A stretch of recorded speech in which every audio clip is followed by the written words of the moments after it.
إذا النهارده نستضيف المدير الإقليمي لمكتب الأمم المتحدة للمخدرات والجريمة. أنتم تعودتوا عليه تقريبا شرفناه كم مرة.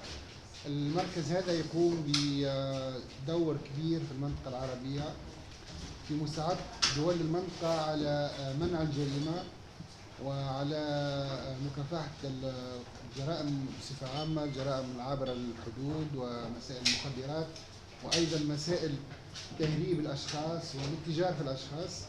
حاليا يعني الفترة هذه الماضية شفنا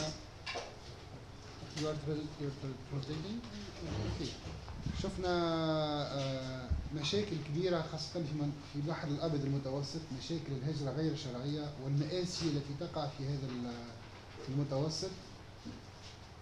والوضعية يعني تشهد تقريبا مآسي بصفة كل أسبوع أو حتى مرتين في الأسبوع. هذا موضوع كبير جدا وموضوع كثير وهام، والأمم المتحدة أيضا تركز على مساعدة المنطقة وعلى مساعدة الدول في هذا المجال. واليوم إن شاء الله بنحاول نتعرفوا مع السيد كريمي فور، مسعود كريمي فور، المدير الإقليمي لمكتب الأمم المتحدة للمخدرات والجريمة، على مسألة هذه الهجرة غير الشرعية والمآسي نتاعها في المتوسط وما تفعله الأمم المتحدة.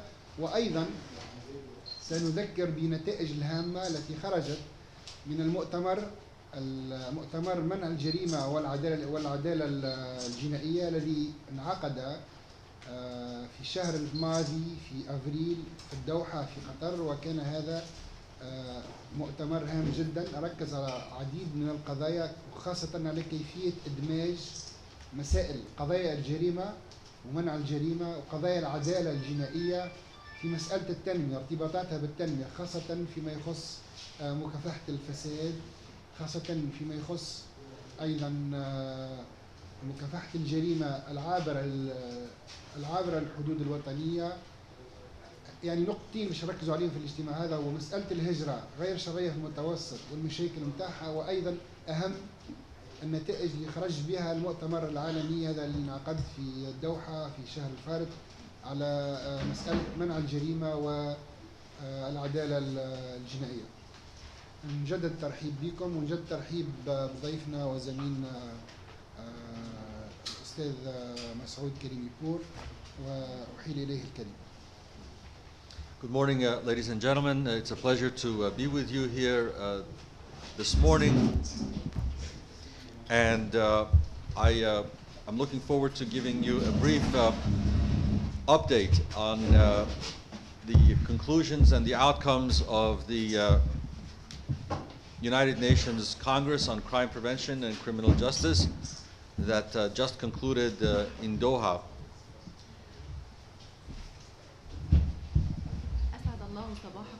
يسعدني أن أكون معكم هنا في هذا الاجتماع وأتطلع إلى إعلامكم بالنتائج التي خرج بها مؤتمر الأمم المتحدة لمنع الجريمة والعدالة الجنائية الذي انعقد الشهر الماضي في الدوحة. The Doha Declaration, which was the key outcome of the Crime Congress itself, is historic in the sense that it comes at a time when the world recognizes the importance of strengthening rule of law and a criminal justice response as a key ingredient to sustainable development, and also to come to an agreement about the need for international cooperation to combat many of the emerging types of crimes, including smuggling of migrants in this region. إعلان الدوحة والذي يعد النتيجة الرئيسة التي خرج بها المؤتمر يعد تاريخيا، لأنه يأتي في وقت يقر فيه العالم بأهمية تعزيز سيادة القانون ومكافحة الجريمة العابرة للحدود الوطنية وتعزيز العدالة الجنائية، وما يخلف ذلك من آثار على التنمية المستدامة. كما أن هذا المؤتمر قد خرج بالاتفاق بين الدول على الحاجة إلى التعاون الدولي لمكافحة الأشكال المختلفة للجريمة العابرة للوطنية بما فيها تهريب المهاجرين. So, with your permission, I will go through quickly the key outcomes of the Doha Crime Congress, and then focus on a more detailed discussion on the issue of smuggling of migrants. The Doha Crime Congress was a notable event in that it marked several firsts. First, Crime Congress to have more than 4,000 participants from 149 countries, high-level representation, more than, or I should say almost 100 ministers. It was also the first Crime Congress that saw the attendance of the Secretary General of the United Nations. And it was as well as should be noted, because we are in Egypt, that Egypt was represented by a distinguished delegation headed by Ambassador Khalid Shama'a, who is the permanent representative of Egypt to the United Nations office in Vienna. بعد إذنكم سوف أستعرض معكم النتائج التي خرج بها المؤتمر. سوف أستعرضها معكم استعراضا عاما، ولكنني سوف أركز بالتفصيل على قضية تهريب المهاجرين. مؤتمر الدوحة كان من المؤتمرات ذات الفعالية الكبيرة. إنه فعالية مهمة لأنه أول مؤتمر يحضره أكثر من 4000 مشارك من 149 دولة، كما إنه يتميز بالتمثيل رفيع المستوى حيث حضره 100 وزير. وأول مؤتمر يحضره أول مؤتمر معني بمنع الجريمة يحضره أمين العام للأمم المتحدة.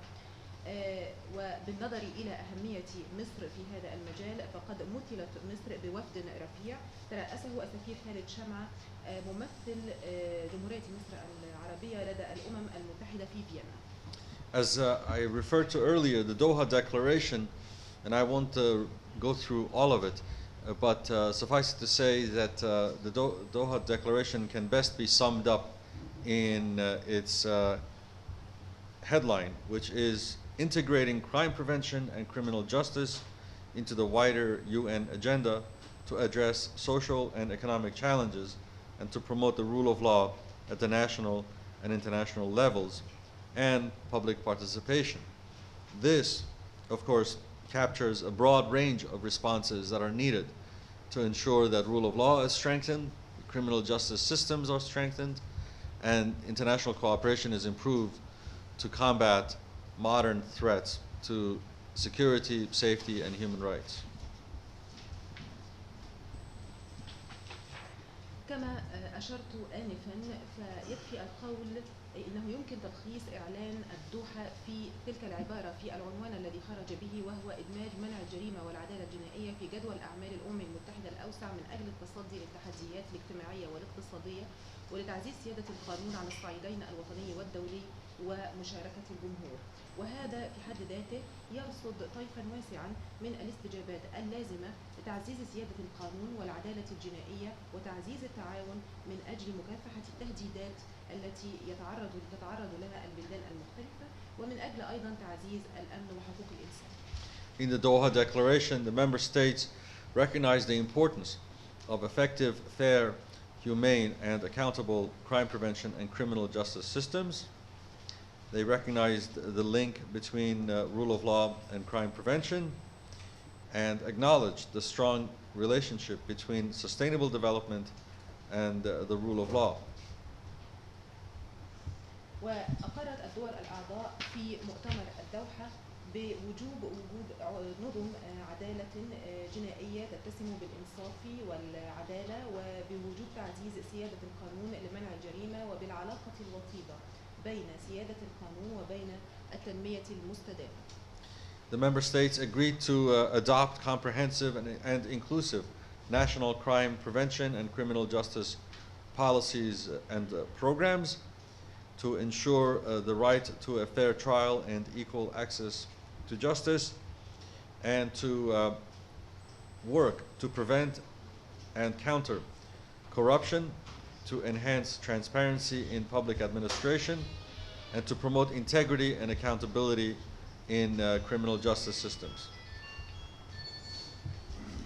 كما وافقت الدول الأعضاء على تبني نهج شامل للجميع لمكافحة الإجرام وأيضا والإرهاب، وأيضا على وجود ضمان الحق في محاكمة عادلة والمساواة في إمكانية الوصول للعدالة، وكذلك على مكافحة الفساد وتعزيز الشفافية والنزاهة والمساءلة في العدالة الجنائية. Member states also agreed to do more to protect women and girls from violence and to enhance policies on prison management, to address prison overcrowding, and to provide more assistance to victims and witnesses of crime. كما وافقت الدول الأعضاء على بذل المزيد من الجهد لحماية النساء والفتيات والأطفال وتبني سياسات حكيمة ورشيدة لإدارة السجون ولإدارة نزلاء السجون وكذلك سياسات لمساعدة ضحايا الجرائم والشهود عليها. Member states also agreed to address the issue of smuggling of migrants and to address issue of discrimination and racism, and to conduct more evidence-based research to help inform better policies.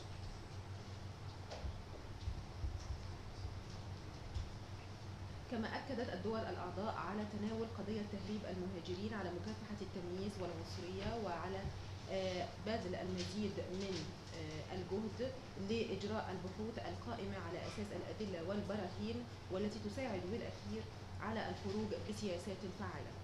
Member states also agreed to do more to cooperate to strengthen their capacities to counter terrorism, to respond to the threat of foreign terrorist fighters, to combat illicit financial flows and money laundering, and to address the illicit trafficking of firearms. كما وافقت على المزيد من التعاون لتعزيز قدراتها فيما يتعلق بمكافحة الإرهاب وتهديد المقاتلين الأجانب الإرهابيين وكذلك مكافحة التدفقات المالية غير المشروعة وغسل أو تبييض الأموال وتهريب الأسلحة النارية.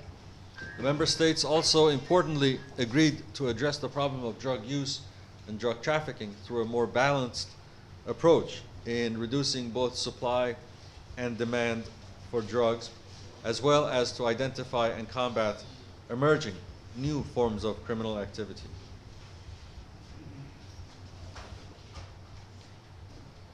كما عزمت الدول الأعضاء على العمل على مكافحة إدمان المخدرات والاتجار في المخدرات وذلك من خلال تبني نهج متوازن لخفض عرض المخدرات وطلبها وفي الوقت نفسه تعمل على تحديد الأشكال الجديدة للممارسات الإجرامية ومكافحتها. These emerging forms of crime include cybercrime and the theft and trafficking in cultural property. وبالطبع فإن هذه الأشكال الناشئة أو الجديدة من الجرائم تتضمن الجرائم السبرانية أو التي تتم عبر شبكة الإنترنت وجرائم الاتجار في الممتلكات الثقافية. Let me now turn to the specific issue of smuggling of migrants, as the Transnational Organized Crime Convention includes protocols against smuggling of migrants and trafficking in human beings. It is incumbent on all signatories of the convention to cooperate to combat these forms of crime.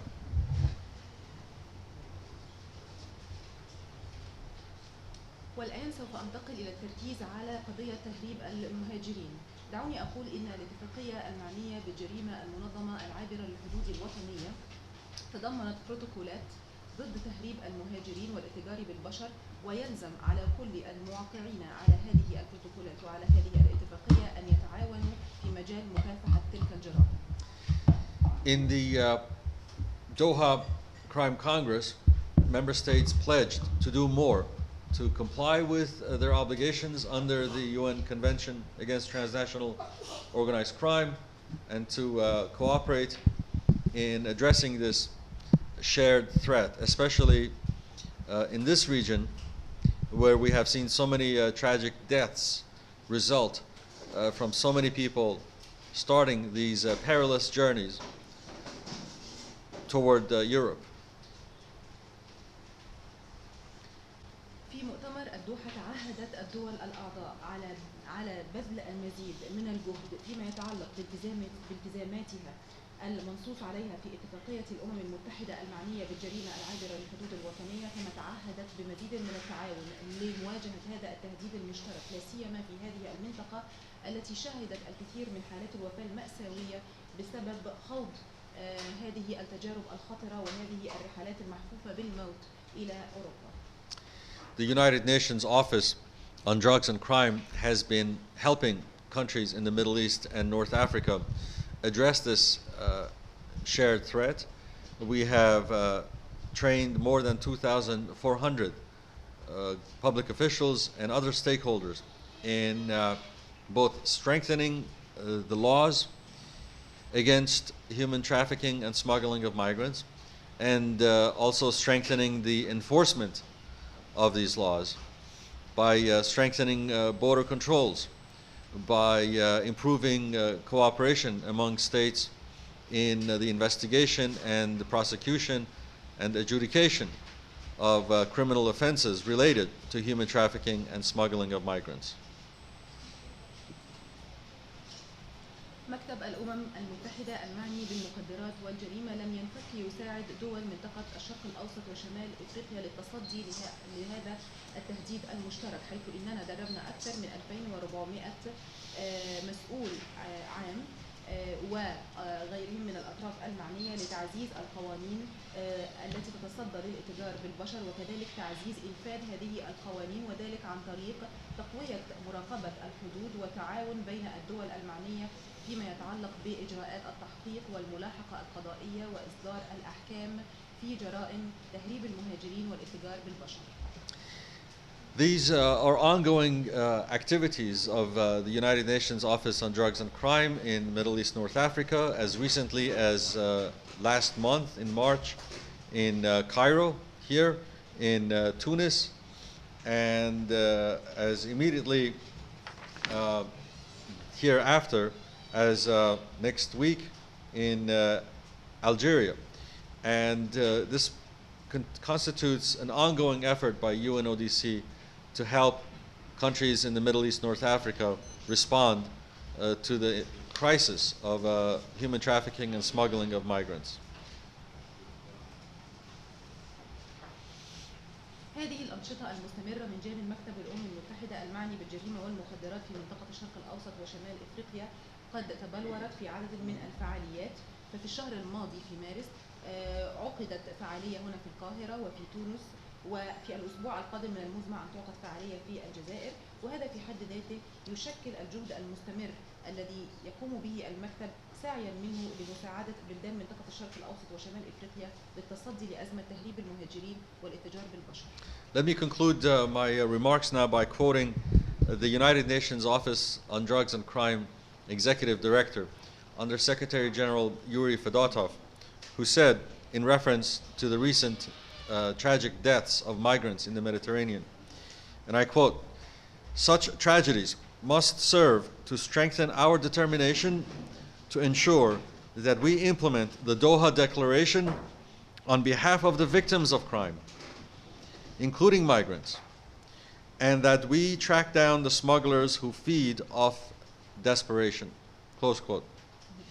ودعوني أختتم كلمتي بالكلمة التي قالها أو بالعبارة التي قالها المدير التنفيذي للمكتب السيد يوري فيدوتو، وهو أيضا نائب الأمين العام للأمم المتحدة، وذلك بالنظر إلى الأحداث التي وقعت مؤخرا من وفيات في البحر الأبيض المتوسط، حيث قال لابد أن تدفعنا هذه المآسي إلى تعزيز عزمنا على ضمان تنفيذنا لإعلان الدوحة نيابة عن ضحايا الجريمة بمن فيهم المهاجرون، وأن نتعقب المهربين الذين يتغذون على الإحباط. Thank you for your attention, and I'm happy to answer your questions. شكرا جزيلا، والآن الأسئلة. Well, no, they're very good questions. I think there's a running theme that connects all of these questions, so I can address all of them by saying that you are all raising really very legitimate concerns. But one thing that emerges very clearly is a need for a comprehensive response. It isn't enough for Italy to have the Mare Nostrum operation, which was good, but quite limited and small in scale.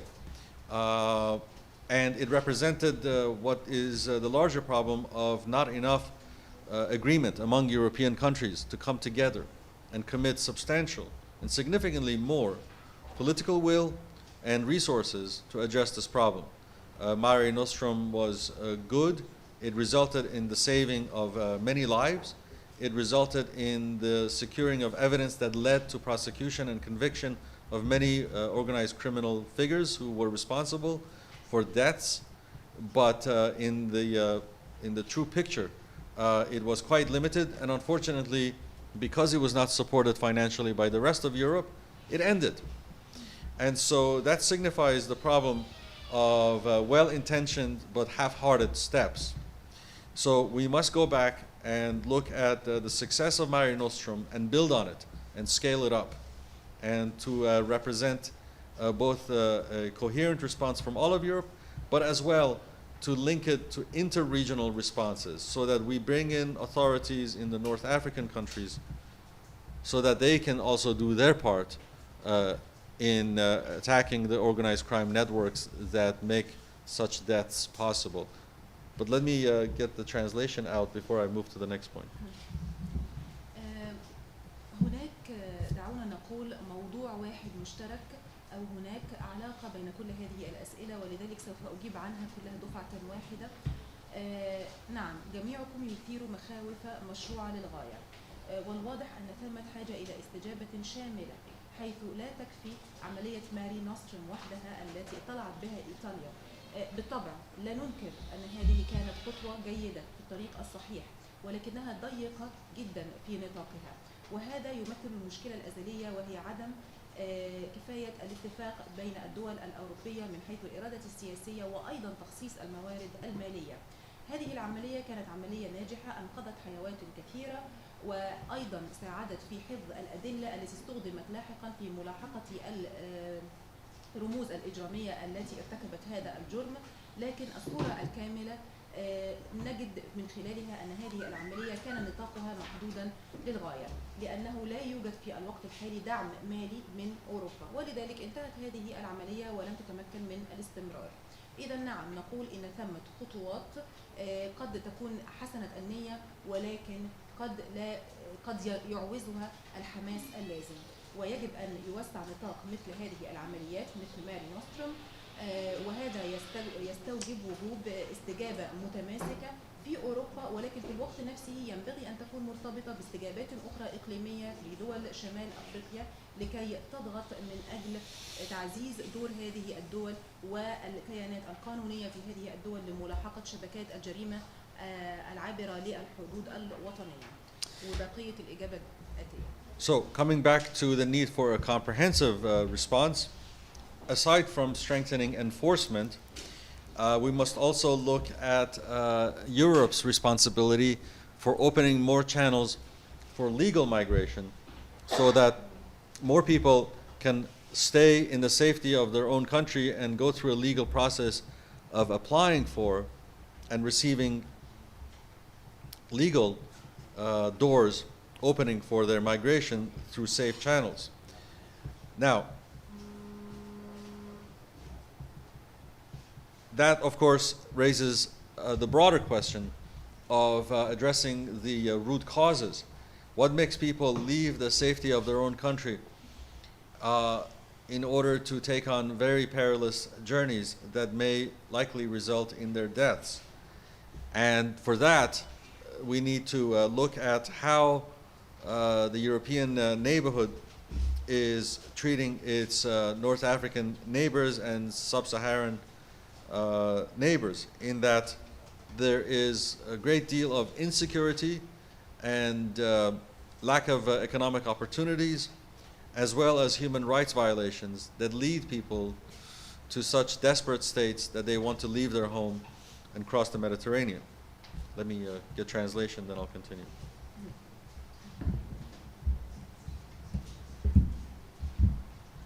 وفي إطار الاستجابة الشاملة، فإلى جانب تعزيز أدوات الإنفاذ هناك أيضا مسؤولية تقع على عاتق الاتحاد الأوروبي أو الدول الأوروبية فيما يتعلق بفتح قنوات شرعية للهجرة، بحيث يظل الناس آمنين في أوطانهم ويقدمون طلبات مشروعة من خلال أبواب شرعية للهجرة، وأن تيسر لهم هذه النقاط. ولكن هذا يحيلنا إلى سؤال آخر أكبر، وهو ما هي الأسباب الجذرية التي تدفع الناس إلى مغادرة أوطانهم وتجشم المخاطر؟